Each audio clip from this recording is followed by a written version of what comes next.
अस्सलामुअलैकुम रहमतुल्लाहि व बरकातुहू। बिस्मिल्लाहिर्रहमानिर्रहीम। सही बुखारी की हदीस नंबर 21। आप सल्लल्लाहु अलैहि वसल्लम ने फरमाया, जिस शख्स में ये तीन बातें होंगी वो ईमान का मज़ा पा लेगा। एक ये कि वो शख्स जिसे अल्लाह और उसके रसूल उनके मासवा से ज़्यादा अजीज़ हों।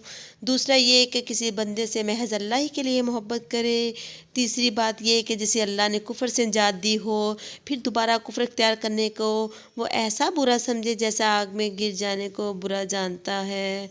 हदीस नंबर 22। आप सल्लल्लाहु अलैहि वसल्लम ने फरमाया, जब जन्नती जन्नत में और दोज़खी दोज़ख में दाखिल हो जाएंगे, अल्लाह पाक फरमाएगा, जिसके दिल में राई के दाने के बराबर भी ईमान हो उसको भी दोज़ख से निकाल लूँगा। तब ऐसे लोग दोज़ख से निकाल लिए जाएंगे, वो चल कर कोयले की तरह स्याह हो चुके होंगे, फिर ज़िंदगी की नहर में वो या बारिश के पानी में डाले जाएंगे।